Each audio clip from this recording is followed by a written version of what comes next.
Hello students, last video में हमने पढ़ा multiplication of a matrix by a scalar, negative of a matrix, addition of matrices, subtract यानी कि difference of matrices, ठीक है। और उनकी कुछ प्रॉपर्टीज पढ़ी थी हमने, एडिशन और सब्ट्रैक्शन पे कुछ क्वेश्चंस किए। आज हम पढ़ेंगे मल्टीप्लिकेशन ऑफ मैट्रिसेस, ठीक है। तो सबसे पहले बात ये आती है, जैसे दो मैट्रिक्स को हम मल्टीप्लाई कब कर सकते हैं। एक कंडीशन है कि दोनों मैट्रिक्स का मल्टीप्लिकेशन कब पॉसिबल है। हमने पीछे किसी स्केलर से किसी मैट्रिक्स को मल्टीप्लाई किया, वहां कोई कंडीशन नहीं थी। वहां सिर्फ इतना था कि जब भी हम किसी मैट्रिक्स को किसी स्केलर से मल्टीप्लाई करते हैं तो उसके प्रत्येक एलिमेंट को हम उस स्केलर से मल्टीप्लाई करेंगे। लेकिन दो मैट्रिक्स को जब हम मल्टीप्लाई करेंगे तो उनकी मल्टीप्लिकेशन पॉसिबल है भी कि नहीं है, वो उसके लिए कंडीशन है। तो कैसे पता चलेगा कि दोनों मैट्रिक्स का मल्टीप्लिकेशन पॉसिबल है कि नहीं है। मैं मान लेता हूं कि मेरे पास दो मैट्रिक्स है। एक मैट्रिक्स है ए आई जे, जिसका ऑर्डर है m बाई n। कोई दूसरा मैट्रिक्स है बी आई जे, और इसका ऑर्डर मान लिया n बाई p, ठीक है। तो इन दोनों की मल्टीप्लिकेशन यानी कि ए बी इंटू बी, इन दोनों की मल्टीप्लिकेशन कब पॉसिबल है। कहता है कि फर्स्ट में कॉलम की संख्या सेकंड में रो की संख्या के अगर इक्वल है। फर्स्ट मतलब ए बी लिख रहे हैं हम, तो ए फर्स्ट हो गया ना। तो फर्स्ट मैट्रिक्स यानी कि ए में कॉलम की संख्या अगर बी में रो की संख्या के इक्वल है, then A B is possible, यानी कि ए और बी की मल्टीप्लिकेशन पॉसिबल है। क्लियर, ठीक है ना। अब बात ये आती है कि जो मैट्रिक्स मल्टीप्लाई होने के बाद, क्योंकि देखो A and B both are matrix, दोनों क्या थे, मैट्रिक्स थे। तो दोनों की मल्टीप्लाई करेंगे तो भी एक मैट्रिक्स मिलेगा, ठीक है ना। तो कहते हैं कि जो ए बी मैट्रिक्स होगा आपका, वो किस ऑर्डर का होगा, यानी कि मल्टीप्लीकेशन होने के बाद जो मैट्रिक्स मिलेगा हमें, वो किस ऑर्डर का मिलेगा। तो ए हमारा m बाई n ऑर्डर का था, b हमारा n बाई p ऑर्डर का था। सबसे पहली कंडीशन क्या थी कि दोनों का मल्टीप्लिकेशन कब पॉसिबल है। फर्स्ट में कॉलम की संख्या सेकंड में रो की संख्या के इक्वल हो। क्या कंडीशन है भाई, कि number of column in first matrix is equal to number of row in second matrix. ये आपकी कंडीशन हो गई, नेसेसरी कंडीशन।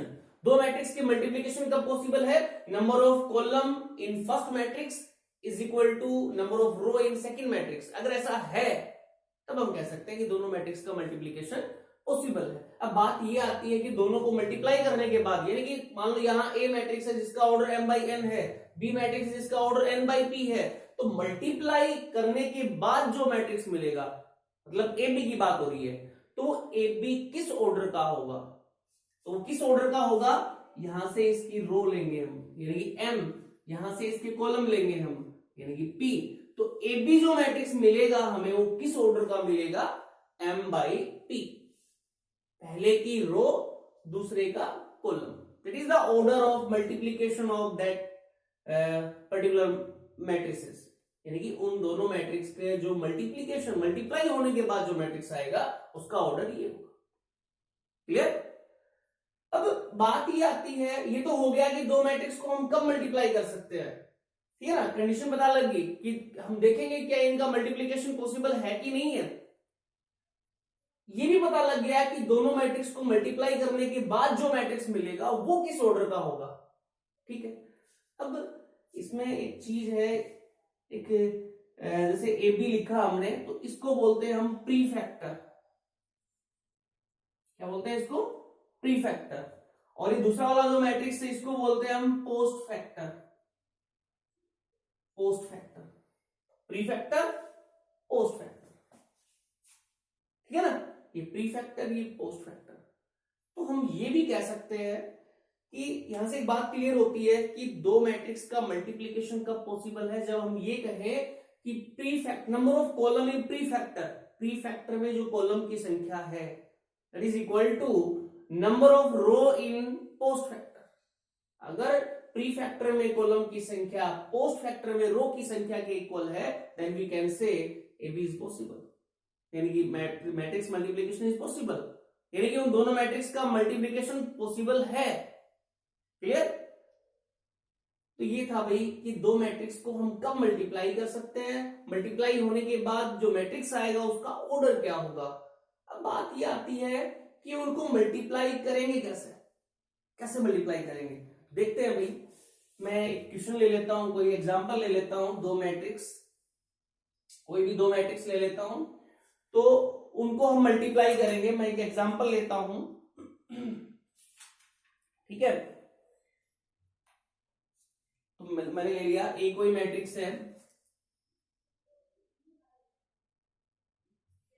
जिसके एलिमेंट है, मैं कोई मैट्रिक्स लेता हूं, मैट्रिक्स है 2 1 3 2 -1 1, और दूसरा मैट्रिक्स है हमारा बी कोई मैट्रिक्स है 1 0 1 -1 2 1। ये कोई मैट्रिक्स है, ये अब हमें ये मल्टीप्लाई करनी है, ये फाइंड एबी फाइंड आउट करना है भैया, ठीक है ना, एबी फाइंड आउट करना है, यानी दोनों मैट्रिक्स की मल्टीप्लिकेशन करनी है। सबसे पहले देखो क्या मल्टीप्लाई पॉसिबल है, एबी पॉसिबल है। तो क्या बताया था भाई, फर्स्ट में कॉलम की संख्या सेकंड में रो की संख्या के इक्वल हो। पहले ये बताइए कि इसका ऑर्डर क्या है, रो देखिए कितनी रो इसमें 3, कॉलम कितने हैं 2, तो 3/2। इसका ऑर्डर क्या है भाई 2 रो 3 कॉलम। अब देखिए क्या AB पॉसिबल है, मतलब क्या इनका मल्टीप्लिकेशन पॉसिबल है। फर्स्ट में कॉलम 2 है, सेकेंड में रो 2 है, तो एक बात तो क्लियर होगी कि इनका मल्टीप्लाई तो हम कर सकते हैं, ठीक है। अब मल्टीप्लाई कैसे करेंगे वो देखिए, मैंने A लिखा, कोई A मैट्रिक्स है, ये वाला जो आपका मैट्रिक्स है A मैट्रिक्स, ये लिख लिया 2 1 3 2 -1 1, एग्जाम्पल है ये।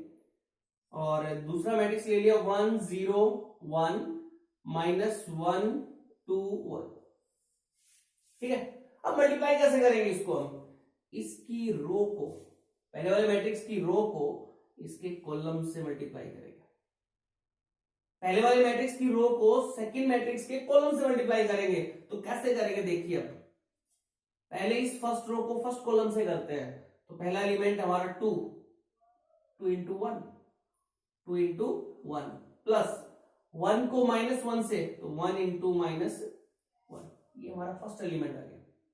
सिमिलरली इस फर्स्ट रो को अभी इस सेकंड कॉलम से करिए, तो फर्स्ट रो को सेकंड कॉलम से, फर्स्ट एलिमेंट को फर्स्ट से करेंगे तो क्या हो जाएगा 2 into 0 प्लस इसको इससे करूंगा तो 1 into 2, ठीक है।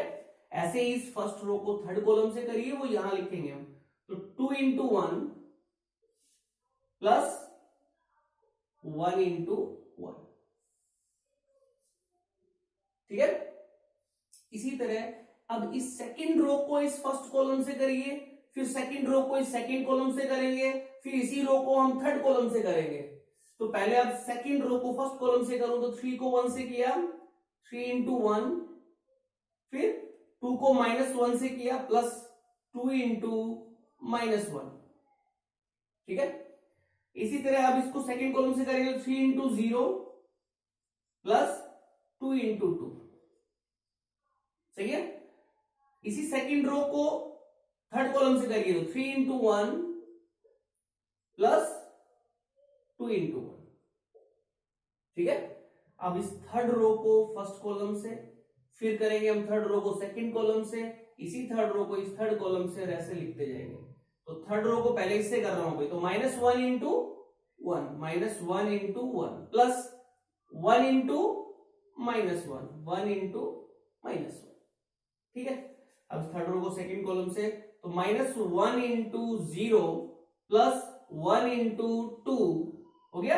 ऐसे ही थर्ड रो को थर्ड कॉलम से, तो -1 into 1 प्लस 1 into 1, सही है।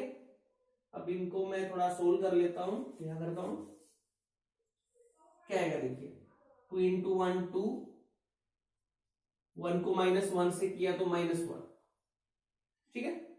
2 इंटू 0 0, प्लस 1 को 2 से किया तो +2, 2 इंटू 1 2, प्लस 1 को 1 से किया तो 1, ऐसे ही 3 को 1 से किया 3, और 2 इंटू -1 -2, 3 को 0 से किया 0, प्लस 2 को 2 से किया 4, 3 को 1 से किया 3, प्लस 2 को 1 से किया 2, ऐसे इसको लिखिए, -1 को 1 से किया -1, प्लस ये भी 1 को -1 से किया तो यहां भी कितना आ जाएगा, -1, -1 को 0 से किया 0, और 1 को 2 से किया तो +2, -1 को 1 से किया -1, प्लस 1 को 1 से किया तो क्या आ गया, 1। तो मैट्रिक्स क्या आया, मैं यहां लिख देता हूं, मैट्रिक्स क्या आया हमारा, मल्टीप्लाई होने के बाद, यानी कि अब क्या बच गया, ये 2 - 1 1, ठीक है, 0 + 2 2, 2 + 1 3, 3 - 2 1, 0 + 4 4, 3 + 2 5, -1 -1 -2, 0 + 2 2, और -1 + 1 0, ये आ गया हमारा ए बी। अब देखिए, क्या अभी अभी थोड़ी देर पहले हमने क्या पढ़ा था कि अगर मैट्रिक्स, कोई दो मैट्रिक्स गिवन है तो उनकी मल्टीप्लिकेशन का ऑर्डर क्या होगा। अब हमने देखा यहां पर ए का ऑर्डर क्या था, 3/2, बी का ऑर्डर क्या था, 2/3, तो मल्टीप्लिकेशन का ऑर्डर क्या होना चाहिए था, अभी पढ़ा था हमने, फर्स्ट की रो सेकंड की कॉलम, यानी कि 3/3 का। क्लियर, देखते हैं किस ऑर्डर का आया, कितनी रो है इसमें, 3, कॉलम भी कितने हैं, 3, तो किस ऑर्डर का हुआ भाई हमारा ये मल्टीप्लिकेशन, ए बी 3/3। तो इस तरह से हम मैट्रिक्स को मल्टीप्लाई करेंगे। क्लियर, तो ये था कब दो मैट्रिक्स का मल्टीप्लिकेशन पॉसिबल है, उस मल्टीप्लिकेशन होने के बाद उस मैट्रिक्स का ऑर्डर क्या आएगा, और कैसे उनको हम मल्टीप्लाई करेंगे। अब कुछ प्रॉपर्टीज है मैट्रिक्स मल्टीप्लिकेशन के लिए, प्रॉपर्टी ऑफ मैट्रिक्स मल्टीप्लिकेशन। तो कुछ प्रॉपर्टीज है, पहली प्रॉपर्टी है हमारी, matrix multiplication is associative. Property of matrix multiplication पढ़ रहे हैं, हमारी पहली प्रॉपर्टी है matrix multiplication is associative. Matrix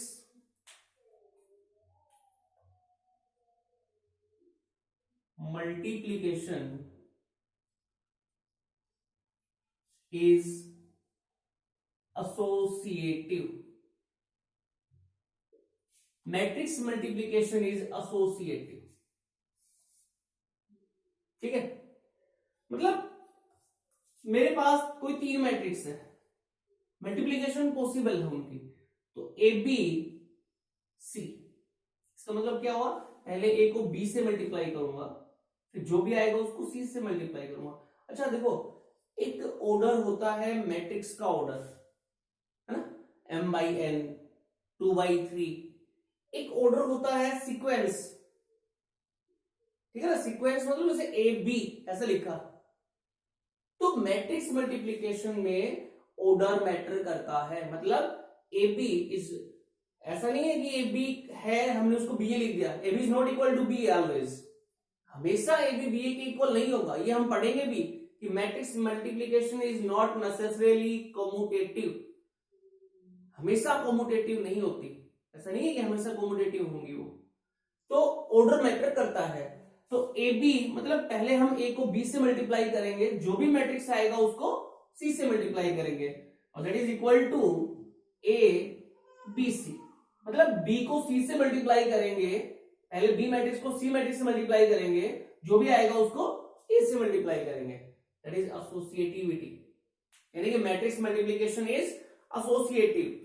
उसके बाद है भाई matrix multiplication of matrices is distributive. Distributive का मतलब जैसे एक मैट्रिक्स ए है बी प्लस सी, यानी कि पहले दोनों मैट्रिक्स को ऐड करके उसको ए से मल्टीप्लाई कर लो, या फिर ये चीज किसके इक्वल होगी, ए बी, यानी कि ए को बी से मल्टीप्लाई प्लस ए मैट्रिक्स को सी से multiply, that is distributive property. Distributive property clear.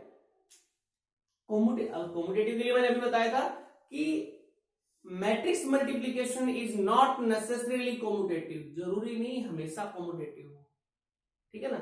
या तो क्या होगा इसके लिए, या तो क्या होगा कि ए बी एग्जिस्ट करता है बट बी ए एग्जिस्ट नहीं करता, कई जगह तो क्या मिलेगा, ए बी तो पॉसिबल है, एग्जिस्ट करता है, मतलब ए और बी की मल्टीप्लाई पॉसिबल है, लेकिन बी का ए से मल्टीप्लीकेशन पॉसिबल नहीं होगा, ठीक है ना। कई जगह क्या होगा कि ए बी एग्जिस्ट करता है, बी ए एग्जिस्ट करता है, लेकिन दोनों का ऑर्डर इक्वल नहीं मिलेगा, ठीक है ना। कॉम्यूटेटिव क्यों नहीं होता उसके लिए बता रहा हूं मैं, ए बी भी पॉसिबल होगी, बी ए भी पॉसिबल होगी, लेकिन दोनों का ऑर्डर सेम नहीं मिलेगा। अच्छा, एक ये हो सकता है कि ए बी भी एग्जिस्ट करता है, बी ए भी एग्जिस्ट करता है, दोनों का ऑर्डर भी सेम हो जाएगा, लेकिन फिर भी क्या नहीं मिलेंगे, वो इक्वल नहीं होंगे, यानी कि दोनों का ऑर्डर सेम है, दोनों एग्जिस्ट भी करते हैं, लेकिन फिर भी दोनों इक्वल नहीं मिलेंगे। हाँ, मैट्रिक्स मल्टीप्लिकेशन कॉम्यूटेटिव होगा कब, when both the matrices are diagonal matrix. अगर आपके दोनों मैट्रिक्स डायगोनल मैट्रिक्स हो, ए भी डायगोनल मैट्रिक्स हो, बी भी डायगोनल मैट्रिक्स